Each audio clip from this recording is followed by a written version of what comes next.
నమస్తే. శ్రీమాత్రే నమః. ఇప్పుడు కార్తీక మాసం అనంగానే అందరికీ దానాలు, ధర్మాలు అవన్నీ గుర్తొస్తాయి కదా! అయితే ఈ కార్తీక మాసంలో చెప్పదగినది ఉపవాసం అండి. ఉపవాసము అంటే ఏంటి? అది ఎందుకు చేయాలి? ఎలా చేయాలి? అది చేయడం వల్ల శాస్త్రీయపరమైన ఉపయోగాలేంటి? ఆరోగ్యపరమైన ఉపయోగాలేంటి? ఇప్పుడు నేను వివరంగా తెలియపరుస్తాను. ఉపవాసం యొక్క ఫలితము అంటే కార్తీక మాసంలో ప్రతి సోమవారము ఉపవాసం ఉండి నక్షత్ర దర్శనం తర్వాత కనుక భోజనం చేస్తే శివ సాయుధ్యాన్ని పొందుతారు అని మన కార్తీక పురాణం చెప్తోంది. అంటే సోమవారాలే ఉపవాసం అని కాదు. ఇక్కడ మనకి ఏకాదశులు వస్తాయి. ఇంకా కార్తీక పౌర్ణమి ఉంది. ఇలా కార్తీక మాసానికి సంబంధించి ప్రతిరోజు ఉంది. మంచి విశేషం కాబట్టి. కానీ ప్రతిరోజు మనం ఉపవాసం ఉండలేం కాబట్టి సోమవారాలు, ఏకాదశి, పౌర్ణమి ఈ ఇలాంటి పుణ్యతిథుల్లో కనుక ఉపవాసం ఉంటే విశేషమైన ఫలితం ఉంటుంది. అయితే ఉపవాసం వెనుక అసలు శాస్త్రీయత ఏమిటి అనేది ఇప్పుడు చూద్దాము. అసలు ఉపవాసం ఎందుకు చేయాలి? అందరూ అంటారు ఉపవాసం అంటే డైటింగ్ అనుకుంటారు. ఉపవాసం అంటే డైటింగ్ కాదు. ఉపవాసము అర్థం ఏంటంటే ఉప అంటే దేవుడికి దగ్గరగా, వాసం అంటే నివసించడం అనమాట. అంటే దేవుడి పూజ గది పక్కనే కూర్చోవడం అని కాదు. దేవుడి నామస్మరణతో ఆ స్వామివారి యొక్క నిత్యం నామస్మరణతో ఆయనకి దగ్గరగా ఉండడము అనేది ఆధ్యాత్మిక పరంగా అయితే కనుక, ఇప్పుడు శాస్త్రీయ పరంగా ఉపవాసం అంటే మన పెద్దలు పూజలు, వ్రతాలు చేసినప్పుడల్లా మనం ఉపవాసం ఉంటూనే ఉంటాం కదా! అయితే ఉపవాసం అనేది భగవంతుడికి మనం చేసే ఒక నివేదన అన్నమాట. ఒక సాధన అన్నమాట. ఈ ఉపవాసము ఆరోగ్యానికి కూడా చాలా ఉపయోగపడుతుంది. అది ఎట్లా అంటే జీర్ణ వ్యవస్థకు అంటే మన డైజెస్టివ్ సిస్టానికి వారానికి ఒకసారి మనం దానికి ఫ్రీ వదిలేయాలన్నమాట. అంటే మన కాలేయము అంటే లివరు 24 గంటలు ప్రతిరోజు మిక్సర్ గ్రైండర్ లాగా తిరుగుతూ ఉంటే అది ఏదో ఒక రోజు షెడ్‌కి వెళ్ళిపోవడం గ్యారంటీ. అంటే అనారోగ్యం తప్పదనమాట. అందుకని మన పెద్దలు ఏం చెప్పారంటే ఏదో ఒక వంకతో అంటే ఈరోజు పవిత్రమనో, అది మంచిదనో, ఇది మంచిదనో మన పెద్దలు ఏం చేశారంటే ఆ ఒక్కరోజు ఉపవాసము అంటే తిండిని కట్టేస్తే కనుక శరీరానికి అంటే డైజెస్టివ్ సిస్టము చాలా బాగుంటుందని ఆయుర్వేద ప్రకారంగా కూడా చాలా మంచి అంటే మనలో ఉండే శరీర వ్యవస్థ చాలా చక్కగా ఉంటుంది. అంటే వారానికి ఒక రోజు ఆ లివర్‌కి మనం విశ్రాంతి ఇవ్వాలన్నమాట. ఎందుకు అంటే ఈ మిగతా కార్యక్రమాలన్నీ చక్కగా అంటే మన వ్యవస్థలో, మన శరీర వ్యవస్థలో అన్ని కార్యక్రమాలు చక్కగా జరగాలి అంటే లివర్ ఫంక్షన్ చాలా చక్కగా ఉండాలన్నమాట.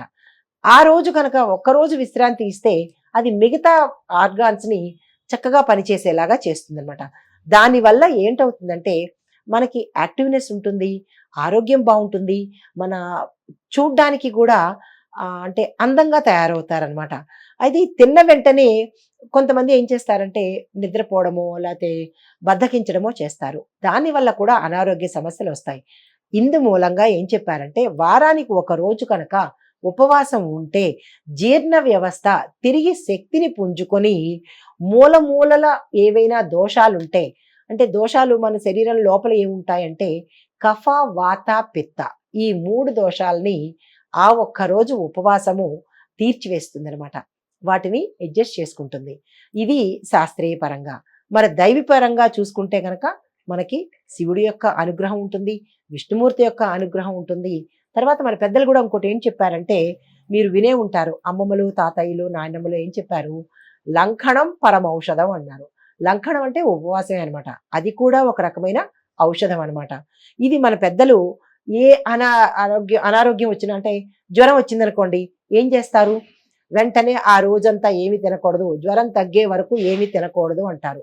అసలు జ్వరానికి తినకపోవడానికి అస్సలు సంబంధమే లేదు. అయినప్పటికీ ఆ వంకతో అయినా సరే మనం లంకణం చేస్తాము అని.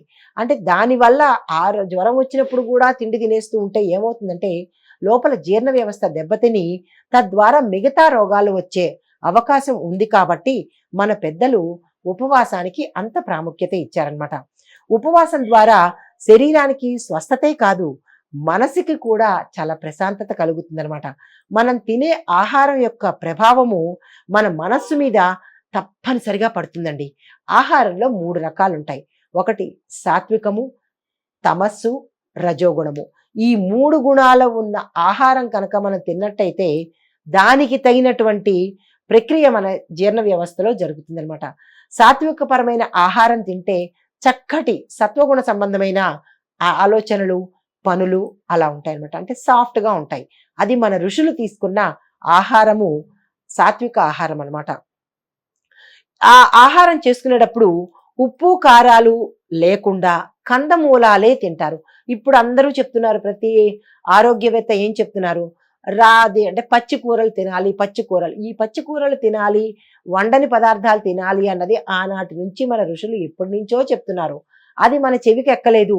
ఇప్పుడు ఈ ఆరోగ్యాభిలాషులు చెప్పేవి మనకి బాగా చెవికి అందుతున్నాయి. అదైనా ఇదైనా 2 ఒకటే. కానీ వీళ్ళు ఒక రకంగా చెప్పారు, మన ఋషులు మరొక రకంగా చెప్పారనమాట. అయితే దీనివల్ల ఏంటంటే మనకి నిగ్రహ శక్తి పెరుగుతుంది, మనసు ప్రశాంతంగా ఉంటుంది. దానివల్ల మన ముఖంలో తేజస్సు పెరుగుతుందనమాట. అవన్నీ క్రోడీకరించుకుని, అవన్నీ సమీకరించుకుని మనము ఈ పర్వదినాలలో, ఈ పుణ్యమైన మాసాలలో మనం వ్రతాలని, నోములని, కార్తీక మాసాలని, మార్గశిర మాసాలని, మాఘమాసాలని ఇలాగ మనం ఒక్కొక్క వారాన్ని ఎంచుకుని ఒక్కొక్కసారి ఉపవాసం చేస్తూ ఉంటాం అనమాట. ఈ చేయడం వల్ల మనము దేవుడికి దగ్గరగాను ఉన్నట్టుంటుంది, ఆరోగ్యానికి దగ్గరగా ఉంటాం అనమాట. సో ఉపవాసం అనేది మంచిదే కదా, చేద్దామా? తప్పనిసరిగా చేయాలి. నమస్తే.